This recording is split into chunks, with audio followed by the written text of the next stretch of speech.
오늘 부활절을 맞이해서 주님께서 우리에게 주시는 말씀은 마가복음 16장 1절에서 11절까지 말씀입니다. 제가 봉독하겠습니다. 안식일이 지남에 막달라 마리아와 야고보의 어머니 마리아와 또 살로메가 가서 예수께 바르기 위하여 향품을 사다 두었다가 안식구 첫날 매우 일찍이 해 돋을 때에 그 무덤으로 가며 서로 말하되 누가 우리를 위하여 무덤 문에서 돌을 굴려주리요 하더니 눈을 들어본즉 벌써 돌이 굴러져 있는데 그 돌이 심히 크더라. 무덤에 들어가서 흰옷을 입은 한 청년이 우편에 앉은 것을 보고 놀라매 청년이 이르되 놀라지 말라. 너희가 십자가에 못 박히신 나사렛 예수를 찾는구나. 그가 살아나셨고 여기 계시지 아니하니라. 보라, 그를 두었던 곳이니라. 가서 그의 제자들과 베드로에게 이르기를 예수께서 너희보다 먼저 갈릴리로 가시나니 전에 너희에게 말씀하신 대로 너희가 거기서 배우리라 하라 하는지라. 여자들이 몹시 놀라 떨며 나와 무덤에서 도망하고 무서워하여 아무에게 아무 말도 하지 못하더라. 예수께서 안식 후 첫날 이른 아침에 살아나신 후 전에 7 귀신을 쫓아내어 주신 막달라 마리아에게 먼저 보이시니 마리아가 가서 예수와 함께 하던 사람들이 슬퍼하며 울고 있는 중에 이 일을 알림에 그들은 예수께서 살아나셨다는 것과 마리아에게 보이셨다는 것을 듣고도 믿지 아니하니라. 아멘.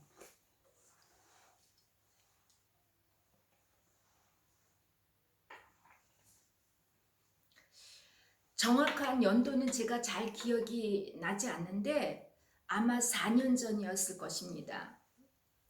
이곳 독일 신문에서도 크게 보도가 되었는데 그리고 그 사건이 우리 주변에 살고 있었던 사람들이 만날 때마다 커다란 화제가 되었던 이야기였습니다. 저희 교회가 또 제가 살고 있는 곳은 이제 바젤, 스위스 바젤과 제가 사는 곳은 독일 국경인 곳인데 이 국경 도시 바젤과 아주 가까운 그 도시가 있는데 그게 그렌자흐 빌렌이라는 도시예요. 이곳에 어느 중년 여성이 갑자기 몸이 아파서 병원 응급실에 실려왔다고 해요. 그런데 의사들이 더 이상 손을 쓸 수 없을 정도로 금방 이 여자는 코마에 빠져들어갔다고 합니다. 모든 치료 노력이 더 이상 불가능해졌을 때 이제 의료진들이 가족들에게 마지막 작별 인사를 하라고 했고 곧이어 가족들이 보는 앞에서 이제 호흡기를 떼기로 이제 결정을 했다고 해요. 그런데 이 중년 여성은 병원에 실려갈 때도 또 모든 상황을 다 이 여자는 다 알았다라고 해요. 다 인지할 수가 있었다라고 했습니다.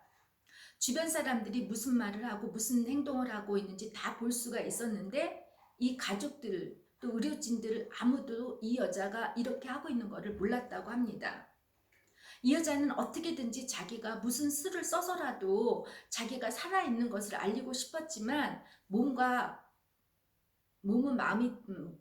말을 듣지 않아서 이제 결국 이 여자가 딸과 마지막으로 이제 작별 인사를 하는데 이 딸이 이제 병실에 와서 엄마의 손을 잡고 작별 인사를 할 때 이 엄마가 자기가 사랑하는 딸과 영원히 작별하는 것이 너무 슬퍼서 이 여자는 많이 울었는데 이 딸이 엄마의 우는 그 모습을 보고 너무 놀라서 의료진들을 불렀고 가족들을 불렀다고 해요. 그러면서 엄마가 아무래도 우리 하는 모든 것들을 다 알고 있을 것이니까 엄마의 호흡기를 띄지 말라고 이렇게 요구했는데 며칠 뒤에 정말 엄마가 기적처럼 살아났다라고 합니다. 또 작년에 독일에 어떤 일이 있었냐면 바로 부활절 시기쯤에 아부다비에서 온 그 무나라 압둘라라고 하는 그 여자가 있었는데 이 여자가 27년 만에 코마에서 이 여자가 기적처럼 살아난 이야기였어요.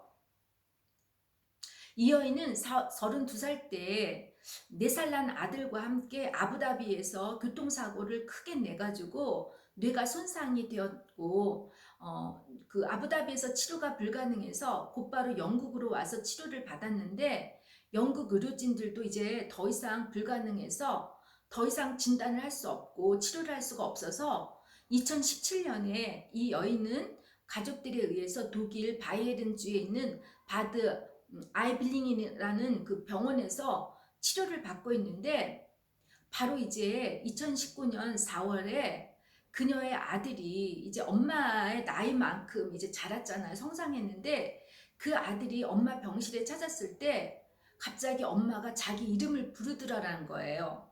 그래서 이 아들이 정말 엄마가 자기를 불렀는지 엄마를 봤더니 엄마가 이번에는 엄마의 여동생의 이름을 크게 부르더라는 것이에요. 기적이 일어난 것이죠. 이 아들 이름이 오마라고 하는데 이 오마가 독일 신문 기자들한테 뭐라고 인터뷰를 했냐면 절대로 희망을 잃지 말라고 했다라고 합니다. 여러분, 이 두 기사는 신문에 나온 기사인데 제가 여러분들에게 이렇게 소개를 했는데 여러분들은 정말 이 이야기를 믿으실 수 있으세요? 제가 섬기고 있는 독일 교회는 4교회예요. 라인펠드는 4교회 있는데 항상 부활절 때 우리가 연합 예배를 드려요. 부활절 새벽에 만나서 예배를 드리고 동틀 때쯤 되면 이제 해가 돋을 때쯤 되면 우리가 오르겔의 커다란 연주로 우리가 모두가 함께 일어나서 부활의 찬양을 부르고 우리가 5개의 언어로 예수님은 살아나셨습니다. 참으로 살아나셨습니다. 이렇게 크게 선포를 하고 많은 교인들도 같이 선포를 합니다.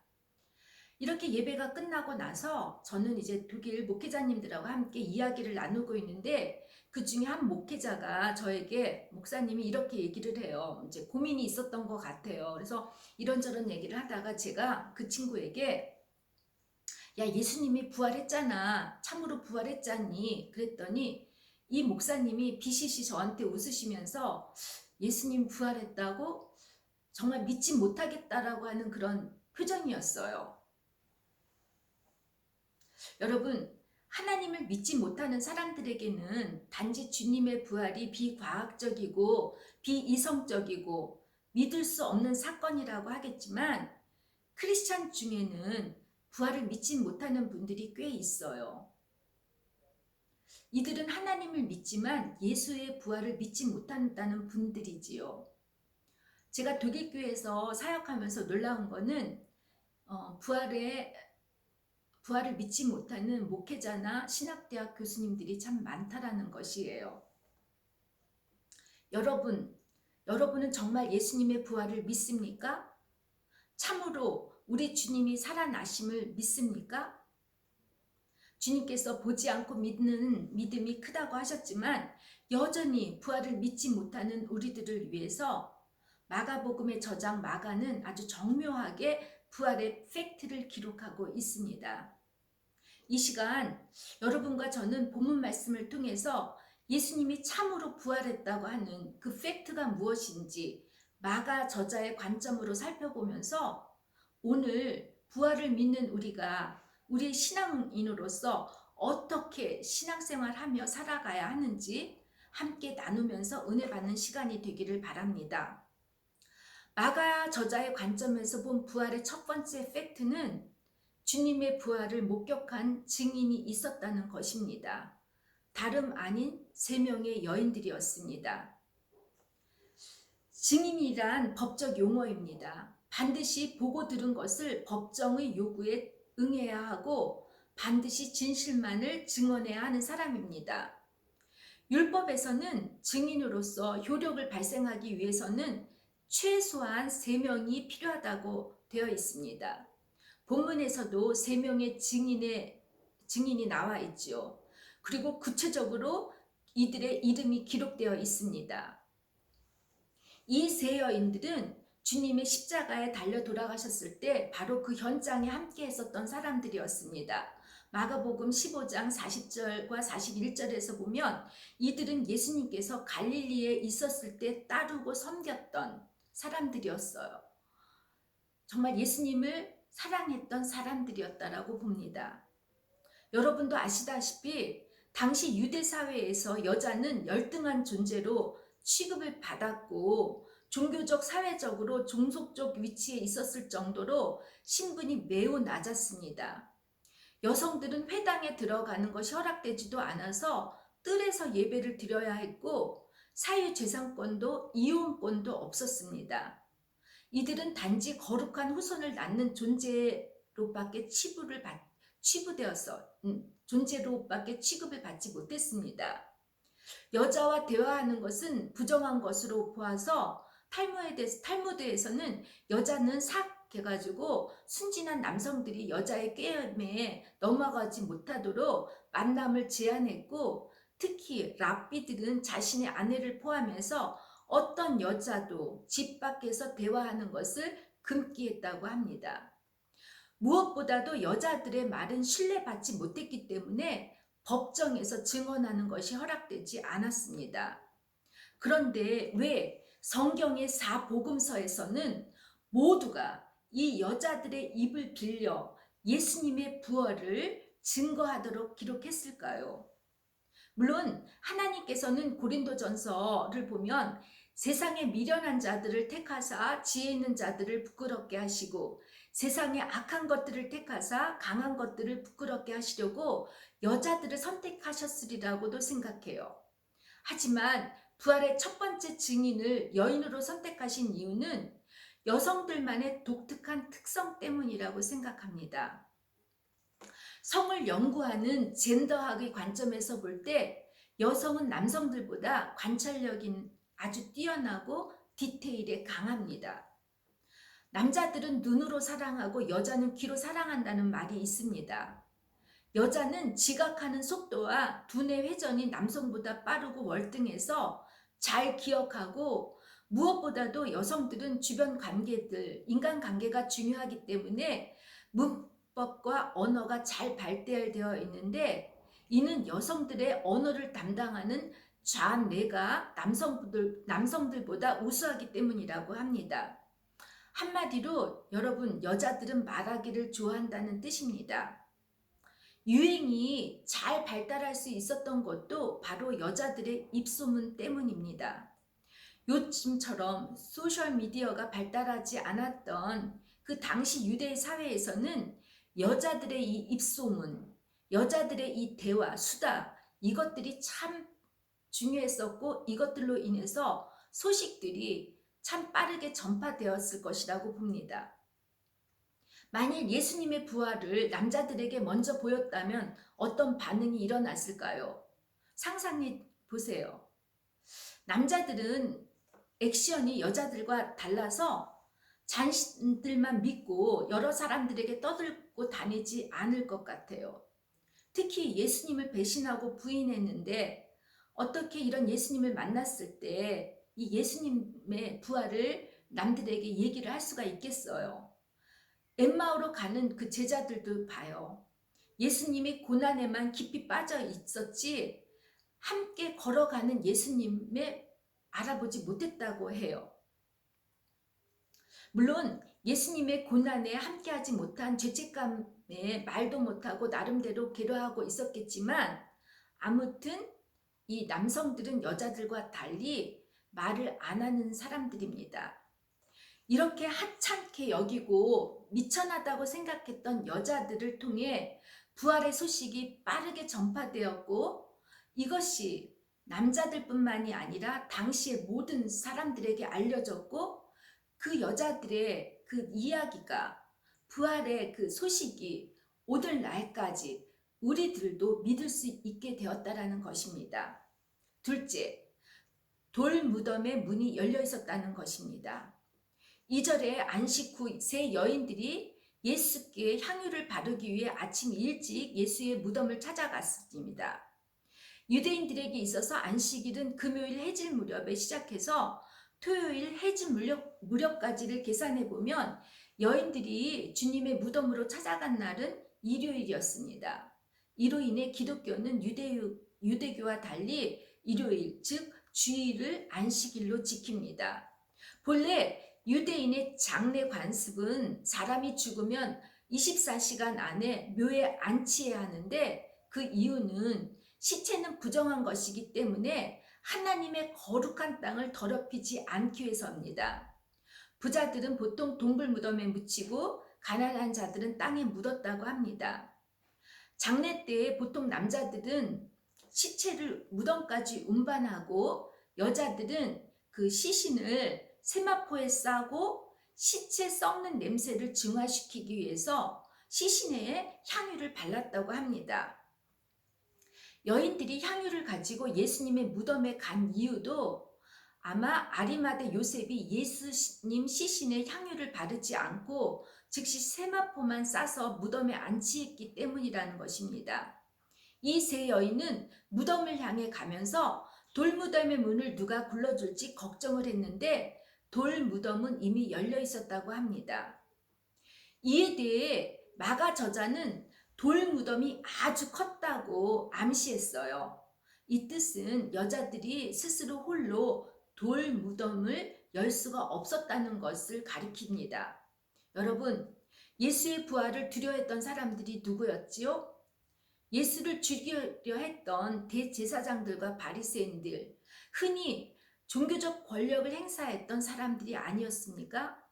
예수의 부활은 이들에게 있어서 종교적 권력의 그 자리가 위험에 처해져 있기 때문에, 또 더 나아가 이들의 목숨이 위험하기 때문에 이들은 예수님이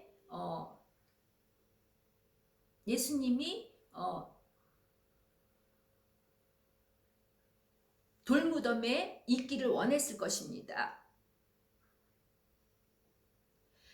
또한 이들은 예수님이 사흘 만에 부활하실 거라는 그 예언이 아마 신경에 거슬렸고 왠지 불안하고 두려워했을 것입니다. 한마디로 이들은 예수가 부활하는 것을 원하지 않았습니다. 대제사장들과 바리새인들은 혹시 예수의 제자들이 예수 시신을 훔쳐서 부활을 조작할지도 모른다고 생각했었을 테고, 만일 예수님이 무덤에서 부활하면 절대로 무덤 밖을 나와서는 안 되기 때문에 커다란 돌문을 막아놓고 로마 군대의 힘을 빌어 그곳에 철통같이 보초를 서게 했습니다. 그럼에도 불구하고 동굴의 문이 열려 있었다고 합니다.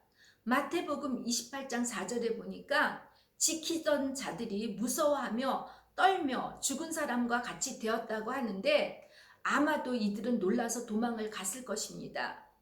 이 로마 군인들이 도망갈 때 무덤 문을 열고 도망갈 리는 전혀 없습니다.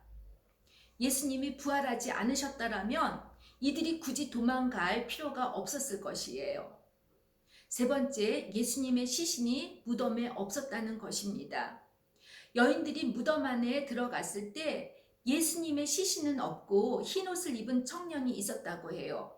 주님의 천사입니다. 흰옷 입은 천사는 여인들에게 놀라지 말라고 하면서 예수님이 살아나셨기에 여기에 계시지 않는다라고 알려줍니다. 예수의 부활을 원치 않은 사람들은 부와 권력을 가진 사람들이었습니다. 그들은 어떻게 해서든지 예수의 시신이 무덤 밖에 나와서는 안 되었습니다. 그런데 무덤은 비어 있었습니다.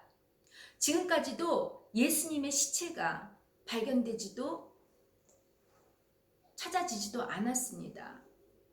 예수가 묻혔던 무덤은 빈 무덤, 텅 빈 무덤이었습니다. 여러분, 주님이 부활하셨기 때문입니다. 그런데 여인들이 찾는 것은 죽은 예수의 시신이었습니다. 그들은 죽은 예수를 만나려고만 했기 때문에 예수님이 부활했다는 것을 상상조차 할 수도 없었을 것입니다. 이들은 죽은 예수를 믿었습니다. 이처럼 부활이 없는 믿음은 죽은 신앙이고 믿음입니다. 우리의 모습도 이들과 비슷하지 않을까요? 부활의 빈 무덤에서 우리가 찾으려고 하는 것은 무엇입니까? 죽은 예수님입니까? 아니면 살아나신 예수님입니까? 우리들은 하루아침에 썩어져 없어져 죽은 시체와 같은 것들을 빈 무덤에서 찾으려고 해요. 우리들의 이기적인 욕심이나 물질의 욕망, 성공주의, 기복주의 이런 거 아니겠습니까? 교회도 별다를 바가 없습니다. 부활의 신앙은 죽고 어느새 교회들은 커다란 메가 처치를 꿈꾸며 커다란 건물, 되게 많은 재정, 이벤트 형식으로 그 프로그램을 만들어서 어떻게 하면 사람들을 많이 모으고 전도하려고 합니다. 목회자들도 자신들의 권위를 이용해서 사회적 인정과 권력의 욕망을 찾으려고 하지요.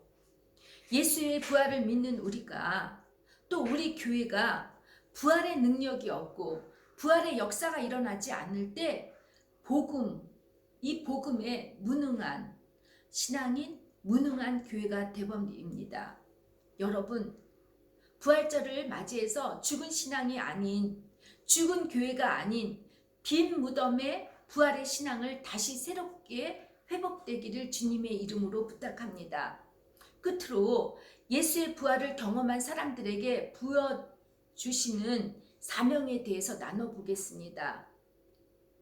7절에 천사가 여인들에게 제자들과 베드로에게 가서 부활하신 예수께서 전에 말씀하신 대로 갈릴리에 가 있을 테니 그곳에서 보기를 원하신다는 말씀을 전하라고 합니다. 그런데 여인들의 반응은 몹시 놀라 떨며 무덤에서 도망하고 아무에게도 말하지 못했다고 합니다. 놀랍지 않아요? 왜 여인들이 예수님이 다시 살아나셨다는 소식을 들으면 기뻐서 뛰고 난리였을 텐데 정반대의 반응을 보였을까요? 아마 쇼크 상태가 아니었을까 생각합니다. 불가사의한 일을 경험한 사람들은 보통 너무 놀라다 보면 어떻게 이런 일이 있을 수 있을까? 이 일을 행하신 분에 대한 경이로움과 두려움을 가지게 된다고 합니다. 그러나 이들이 아무 말도 하지 못했던 것은 당시 그 상황에 어떻게 주님의 부활을 전해야 할지, 이 소식을 전할 때 어떤 후폭풍이 올지 상상조차 하기도 힘든 상황이었을 것입니다. 이들이 다시 정신을 차리고 났을 때 분명히 자신들이 무엇을 받고 무엇을 들었는지 서로 나눔을 가지고 위로와 격려를 했을 것이라고 봅니다. 이를 뒷받침해주는 말씀이 9절에 보니까 부활하신 주님께서 자신을 막달라 마리아에게 직접 보였을 때 마리아는 놀라지 않았다고 이렇게 기록되어 있습니다. 그리고 예수와 함께 했던 사람들에게 예수의 부활의 소식을 알렸다고 합니다. 이 막달라 마리아가 처음 예수님의 무덤에 찾아간 인물 중에 한 사람입니다. 7절, 예수께서 부활하셔서 다시 갈릴리로 가시겠다고 하신 것은 신학적으로 아주 커다란 의미가 담겨 있습니다. 갈릴리는 예수님이 사역을 시작한 곳이고 제자들을 불러주시고 많은 병자들을 고치시고 기적을 행하시면서 하나님의 복음을 선포하셨던 곳이었습니다. 마가복음에서는 예수님이 갈릴리의 사역에 대해서 그 절반 이상을 배를 타고 사역하신 모습들을 기록하고 있습니다. 갈릴리 바다의 동편과 서편은 이방인과 유대인들이 사는 곳으로 나뉘어져 있는데 예수님께서 배를 타고 동편과 서편을 왔다 갔다 하셨다는 것은 복음을 전하신 사역이 유대인들에게만 한정된 것이 아니라 이 복음이 모든 이방인들을 위함이었기 때문이었습니다. 또한 갈릴리에서는 주님께서 각 사람들의 집에서 치유와 이적을 베푸시는 하나님의 통치가 이루어졌습니다. 반면에 예루살렘은 어땠습니까? 예루살렘에서는 예수님의 적대 세력들이 예수님을 못 잡아먹어 난리였습니다. 죄송해요. 제 말이 좀 거칠었죠. 종교 지도자들이나 대제사장들이 예수님을 공격하고 비방을 하고 어떻게 하면 예수님을 죽일까 이 사람들이 의논했던 곳입니다. 또 성전은 어땠죠? 예루살렘의 성전은 율법을 이 제사장들의 마음대로 해석해서 여기에 정말 자기들의 욕심을 채우기 위해서 장사치처럼 그곳에 장사를 했기 때문에 예수님께서 예루살렘에 오시기 전에 이 성전을 정화시켰습니다. 그리고 예수님께서는 뭐라고 얘기했냐면 예루살렘의 성전이 마치 강도의 소굴이라고 이렇게 말씀하셨습니다. 식탁의 교제와 나눔과 사랑은 없고 또 기적도 없고 아무 일이 일어나지 않는 곳에 불과한 것이 바로 예루살렘 성전이었습니다. 여러분, 저는 우리 바젤 한인선교교회가 갈릴리와 같은 교회 공동체가 되기를 원합니다. 이틀 전에 저희들 금요일 예배를 드릴 때 지휘자매님께서 마스크 이야기를 꺼내셨는데, 그러시면서 그 은진 자매님과 안젤로 형제님의 사랑에 대해서 이렇게 저희들에게 말씀하실 때 저는 얼마나 이분들의 아름다운 사랑과 교제가 마음을 푸근하게 했는지 몰라요. 또 저는 우리 교회 집사님들을 보면 어떤 그 집사님들의 그 준비되어 있는 진실이 담아 있는 그 은혜스러운 대표 기도들, 또 어떤 집사님은 고난을 묵상하며 금식하시고 한 번도 거르지 않으시고 큐티 나눔을 해주시는 집사님이 있어요. 또 어떤 집사님은 남이 알아주든 알아주지 않든 끊임없이 봉사해요. 또 어떤 집사님은 작은 것 하나라도 사람들의 마음이 상할까 다칠까 이렇게 배려해 주시는 집사님도 있어요. 또 어떤 집사님은 눈물로 기도해 주시고 이쁘게 찬양을 해 주시는 집사님도 있어요. 저희 교우들도 서리 없이 남이 알아주지 않더라도 아름답게 신앙생활 하시는 우리 교우님들을 보면 저는 우리 교회가 마치 갈릴리와 같은 공동체가 아닐까 싶어요. 여러분, 우리 교회는 싸움과 평화와 부활의 역사가 일어나지 않는 예루살렘 성전이 되지 않기를 바라요. 그러기 위해서 우리는 늘 부활의 참 신앙을 회복하고 깨어 기도하며 부활의 능력으로, 부활의 사랑으로 우리가 서로가 돕고 나눠줘야 됩니다. 예수님께서 갈릴리에 다시 제자들을 만나시겠다는 것은 주님을 배신한 제자들에게 다시 한번 기회를 주시고 관계를 회복하시겠다는 의미가 담겨 있을 뿐 아니라 이제는 온 세상에 부활의 복음을 전하라는 사명을 부여해 주신 것이라고 봅니다. 여러분, 7절에 주님은 제자들보다 먼저 갈릴리로 가시겠다고 하셨는데 예수님이 제자들을 부를 때 나를 따라오라고 하신 것처럼 그 길이, 예수님의 가는 그 길이 어떤 길이든 주님께서 우리보다 먼저 앞서 가셔서 우리를 인도해 주시겠다는 말씀입니다. 예수님의 뒤를 따라가는 부활의 증인인 우리들은 걱정하지 말았으면 좋겠습니다. 우리의 가정을, 우리의 직장을, 우리의 학업을 책임져 주시고 인도해 주시겠다고 예수님이 말씀하시고 약속하셨습니다. 이제 말씀을 맺겠습니다. 본문 내용을 보면 예수님의 부활을 놓고 부활을 믿는 자와 믿지 않는 자들의 반응이 나옵니다. 예수님의 십자가의 고난에만 갇혀 있으면 우리는 부활의 소망을 잃어버리게 되고 신앙에는 변화의 역사가 일어나지 않습니다. 제가 처음 설교 시작할 때 두 예화를 여러분들에게 소개해 주면서 믿느냐고 제가 물어봤지요. 여러분 믿지요? 이 이야기에 여러 팩트가 있어서 여러분들이 이 예화를 믿는 것이 저는 아니라고 생각해요. 왜냐하면 여러분은 저를 믿기 때문입니다. 제가 너무 오해했나요? 제가 부족한 것이 많지만 저를 지금까지 지켜보시고 제가 했던 말이나 행동들 그리고 제 신앙을 여러분들이 보시고 신뢰하셨기 때문에 믿는 것 아니겠어요? 제가 너무 제 사랑에 빠져있다면 여러분 용서해 주세요. 여러분, 제가 전하는 예화를 믿을 수 있는 것이 여러분이 저를 신뢰했던 것처럼 우리가 예수의 부활을 전할 때, 증인이 되었을 때 우리는 우리의 말과 행동이 올바라야 됩니다. 남들에게 믿음의 본이 되어야 합니다. 그렇지 않고 예수님이 부활했다고 한다면 어느 누가 우리의 말을 믿겠습니까? 물론 주님이 그들에게 믿음의 눈을 열어서 믿게 하지만 주님은 우리들을 통해서 증인들을 통해서 쓰십니다.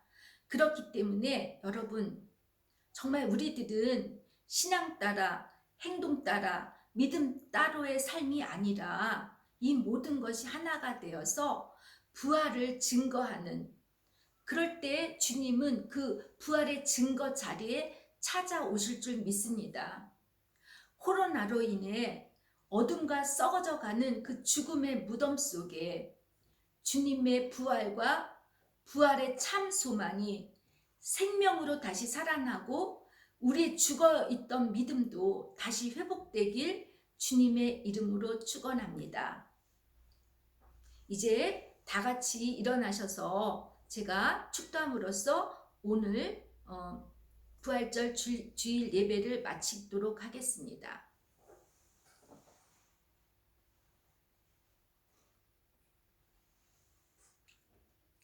이제는 십자가의 고난을 이기시고 부활하신 성자 예수 그리스도의 은혜와 독생자 아들을 아낌없이 주셔서 우리에게 영원한 생명을 주신 성부 하나님의 무한하신 사랑과 성령님의 감동과 감화하심이 부활의 증인으로 살아가기를 다짐하는 당신의 자녀들 모두 위에 함께 할지어다. 아멘.